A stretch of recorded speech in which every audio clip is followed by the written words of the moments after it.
Hey, what's up? It's always me, Johnny, and welcome to my new video. First of all, I wanted to tell you that I am trying this new setup, we can say, because I am hiding the microphone right here. It is down there.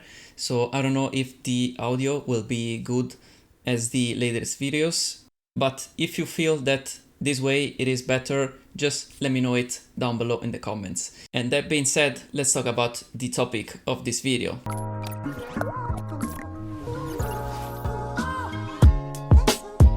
So, welcome back to this video. As you could already read by the title, we are gonna talk about some mid-range smartphones. And I've done like this chart of mid-range smartphones that I feel they are the most affordable and like the best deal for their price actually and their performance. So in this list that I've made, we're talking about some smartphones that they are going from like 250 euros or around that price to 350 or maybe 400 euros. So these are the mid-range smartphone for the 2021. And also I have to add that these smartphones that you will see right here are just for the European market, at least where I live right now. So if you are living like in America or maybe India or maybe in the Asian market, you will not probably find these smartphones. Or maybe if you can find this smartphone, you will find it probably with another name. But without further ado, let's start with the first smartphones. So the first one that I've chosen is the OnePlus Nord 5G. And I know that the OnePlus Nord 2, it is coming like in a few days, but for now I didn't see any review or any test of that smartphone, and I am still according to the already released smartphone. So we talk about the first model right here, so the standard OnePlus Nord. But before talking about this smartphone, if you want a tip, I will probably buy the newest version. I mean, at least it is newer than this one, because I think in my list the OnePlus Nord, it is the older. There is nothing bad in being that old in this list that I've made, but if you want like a brand new phone, just wait for the Nord 2. But then, talking about the OnePlus Nord, it is of course 5G because it has it also in the name. It comes at a price of 350 euros here where I live.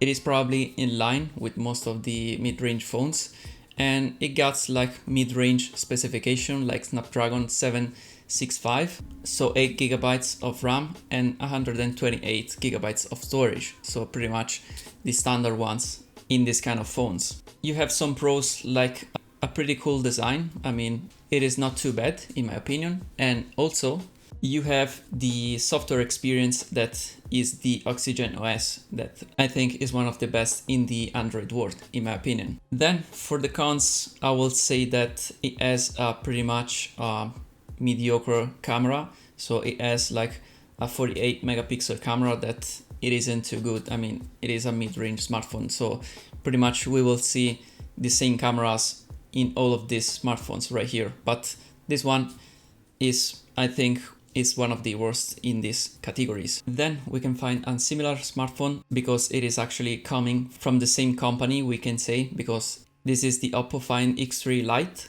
and OnePlus and Oppo pretty much are the same company. So this one has pretty much the same specification as the OnePlus Nord. So same chipset, same RAM, same storage, and it has a better camera.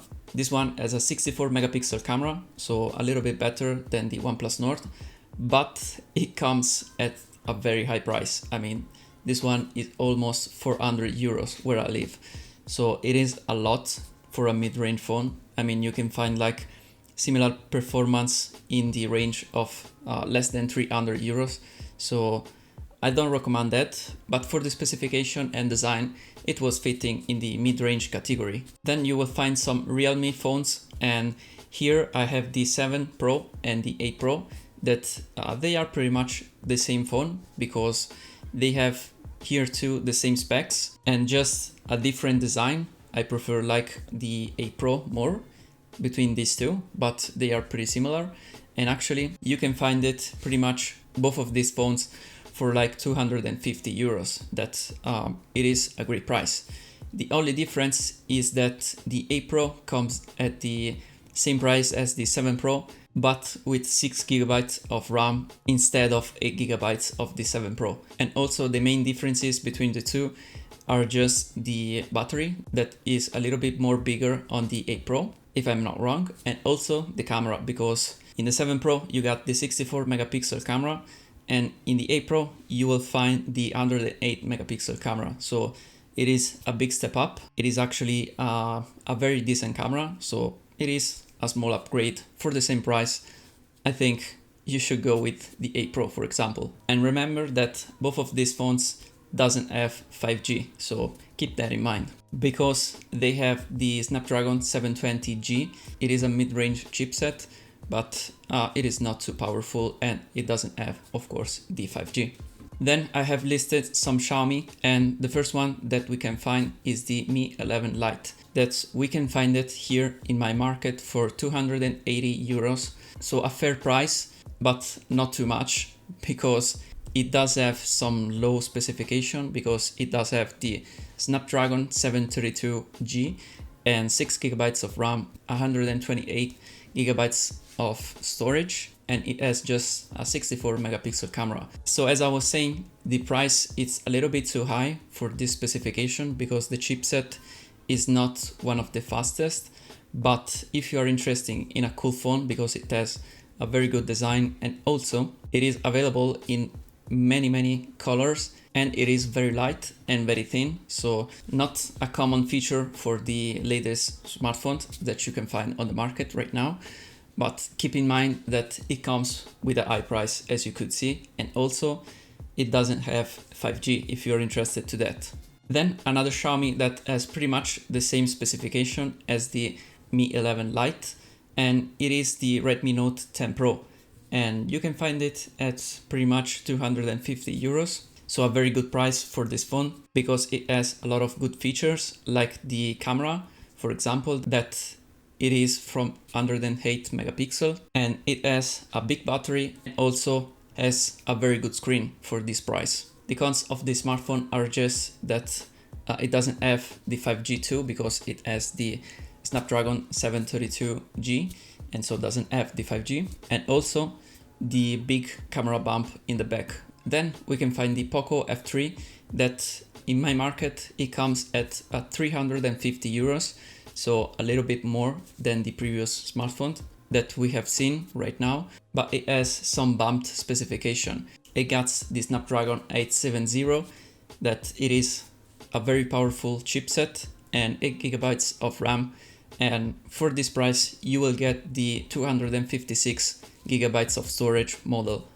That it is very good if you are taking like a lot of files in your phone. So a very good pro of this phone is of course the performance, and the only cons that you can find on this Poco F3 is actually the camera, because it's pretty much mediocre and it is from 48 megapixel, and actually the battery life, because this chipset is particularly power hungry, so you will not get like a battery phone with this Poco F3.